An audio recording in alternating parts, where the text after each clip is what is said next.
We're moving to the second reading on item 21. We have cards. 3 speaker cards for item 21. We'll have those speakers, please. Yes. Why don't you announce what the subject is?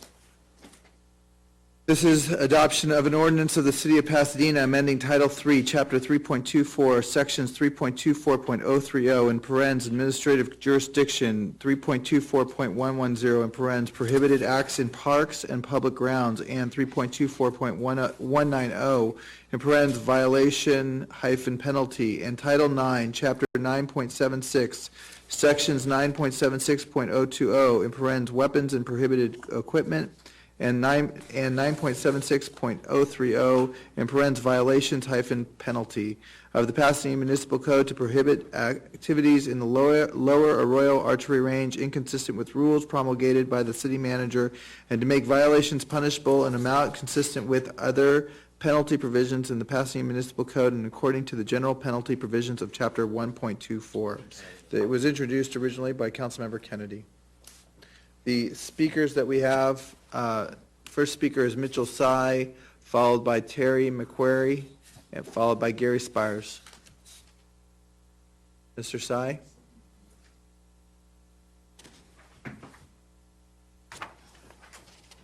As Mr. Tsai is approaching, there's a number of handouts that we've distributed to the council that were submitted late by Mr. Tsai. Mayor, honorable members of City Council, thank you for the opportunity to speak before you today. I'd like to submit into the record the attached letter that Mr. Jomsky has already received, the city clerk, as well as declarations from Diane Filibosian and Holly Rittenhouse. I'm here on behalf of the Stewards of Public Land, voicing our opposition to passing of this ordinance. I know we've discussed this last week. The City Council already understands the basis of our objections, but there's been a number of developments since September 21st that I wish to report to Council. On September 21st, 2015, the city staff reported that the operating agreement with the Pasadena Roving Archers, as well as the Lower Arroyo Master Plan, had already been amended pursuant to the City Council's action on February 3rd, 2015. However, the very next day, actually approximately 2 days later, on September 24th, pursuant to a Public Records Act request that the stewards had submitted to the city, the city clerk's office reported that the operating agreement was not executed. In fact, was not final and had not been entered into the city's system. On September 25th, the city clerk gave me a final copy of the operating agreement that confirmed exactly what the city clerk told us before the other day, that the operating agreement was not executed until September 25th, 2015, that very day. I received it at approximately 4 o'clock, 5 o'clock that day. Upon reviewing this operating agreement, I think it raises a number of questions and issues about the city's compliance with the deal points that were passed on February 3rd, 2015. If you review the transcript from the February 3rd, 2015 City Council discussion regarding this agenda item, it appears that most of the City Council believed that the operating agreement would ensure the city from liability for all archery activities at the range. That's not true.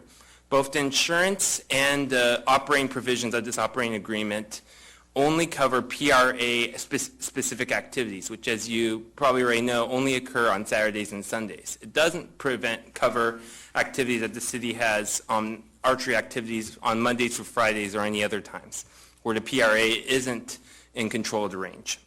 Moreover, the insurance doesn't currently name the city, unlike the deal points. Insurance documents that were produced by us pursuant to this Public Records Act request doesn't name the city as insured as was required by the deal points. In addition, it doesn't indicate that the abutting neighbors that live on the hillside are covered, as well as requested specifically and was required by the deal points that the City Council passed on February 3rd, 2015. Finally, according to our Public Records Act request in the production, the city Pasadena Roving Archers hasn't produced all the required safety documents that were required by the operating agreement. In particular, the operating agreement requires that the Pasadena Roving Archers produce all certification and other safety forms. That would include what's called inspection report, or the National Field Archery Association course approval form. That documents the exact date and time and observations that were made by the course inspector upon issuing the certification. We don't have, the city does not have that course approval form as far as we know right now, pursuant to the response from the city. Finally, we don't have any copy of any proposed range rules. Part of the obligation of the city was that upon execution of the agreement, the city was to produce a set of range rules that the Pasadena Roving Archers are set to enforce, but which they are only set to enforce once again on Saturdays and Sundays, when they are actually in use of the range. We have no idea about what the range rules will be. And I think that's part of ultimately the biggest problem in our objection to the city council approving this ordinance today would be the fact that there's so many unresolved questions that are put forward and about this proposal, including where the targets will be, what the range rules will be. And that's ultimately the basis of a lot of the subsequent litigation that is currently pending regarding this archery range, is the fact that the city decided to exempt this project from environmental review without knowing many critical details of the project. Thank you. Thank you. I wonder before we continue, no, thank you. Yeah, okay. Questions of staff. So there are some critical points that have just been raised I'd like to understand. So, in fact, was the agreement not signed when we were explicitly told it had been signed?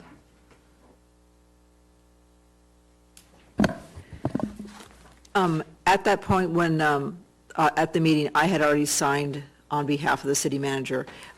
Technically, it hadn't gone through our process, Okay. which is in the Tyler Munis system, and that is a little slower than what we. But you had executed the agreement. I had signed it. And on the insurance issues, was it contemplated that the city and the neighbors would be named insureds? The Pasadena Roving Archers holds two insurance policies, both of which name the city as additional insured. Through the execution of the agreement, one of the deal points is that the Roving Archers will reach out to the properties identified in the deal points and ask whether or not they are desirous of the being named additional insured on the policy.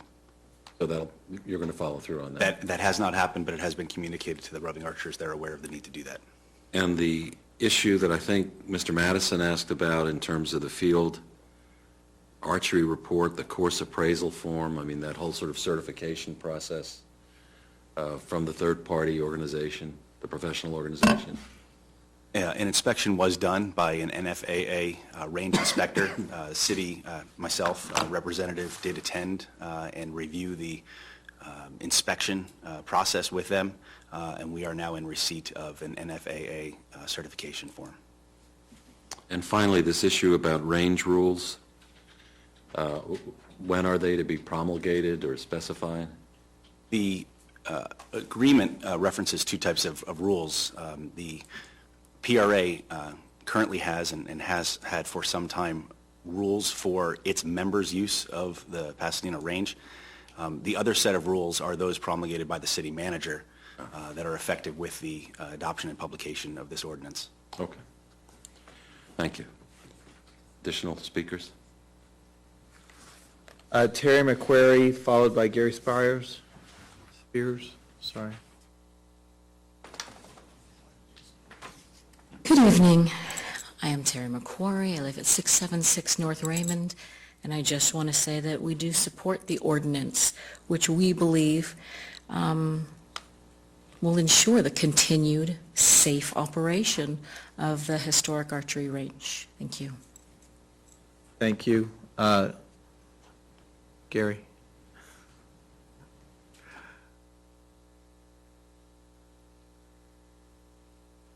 Mr. Mayor, council persons, I'd just keep my remarks short. As you know, I'm the president of Pasadena Roving Archers. I reside in Mr. Masuda's district. Pasadena Roving Archers is in the process of implementing all of the conditions that are written into the agreement. Most of them we have already implemented. and I encourage you to support this amendment. Thank you. Thank you. That completes public comment. We have, Are there any other questions by members of the council? Kennedy. The attorney, just in terms of process, since process seems to be an issue tonight, when we have a speaker from the podium that's questioning the action that the council has taken that has legal ramifications, do you have a way of helping the council wade through the matter, since in some respect, would it be termed pending litigation? It is related to pending litigation, and I would note that we received this evening, shortly after the meeting started, a 23-page letter from Mr. Tsai on behalf of his clients, where he sets forth a number of issues, and in briefly reviewing those, it appears that all of those issues have been addressed by the city, either in the form of the litigation or various agenda reports. There is a suggestion that a public hearing was required, but this isn't involving a zoning master plan. It's related to the master plan for the area that's not a zoning plan that would require a public hearing. The city manager's rules and regulations are not legislative or some other type of zoning or designation that would prohibit the city council from delegating that authority to the city manager. And CEQA was complied with as an exemption that's been previously noted. And it's the same use, it's not expanding the use, it in fact is requiring certain protections and safety measures to provide greater safety for the area. So the exemption was sufficient. So basically, you're satisfied that staff has followed a process that's defensible, and nothing that you've heard tonight would in fact suggest otherwise? That's correct. Okay, thank you. Mr. Wilson? I just had one question that was raised, and by the way, I'll probably abstain from this. There's so much history on this that was predated for me, but I think one of the speakers talked about kind of enforcement, non-weekend hours. I'm just curious how that works. I assume archers will be there on other days rather than Saturday and Sunday. Can the staff talk to that? Sure. So in broad strokes, there's two different things. The ordinance that's before the council tonight one of the things it does is to enforce rules promulgated by the city manager for use of the range at all times. What was mentioned earlier was the agreement which governs the use of the Pasadena Roving Archers for Pasadena Roving Archer-sponsored activities at certain times. Those are typically Saturdays and Sundays till about 2:30, 3 o'clock in the afternoon approximately, and a 2-hour block during one weekday. Outside of that, currently the range is open and used by members of the public for archery activity. That concept is not proposed to be changed, but the larger proposal does institute some safeguards to ensure now that everyone wishing to use the range, any member of the public, must go through a safety and training program and get a credential from the city in order to use the range. Just curious, how do they, on those non-PRA hours, how do you enforce that or validate that people have kind of gone through that certification? The proposal is to allow for periodic enforcement by different enforcement officials, be it code enforcement, Pasadena Police Department, park safety rangers. So it would just be periodic enforcement of the area. Okay, thank you. And they are required to have a license.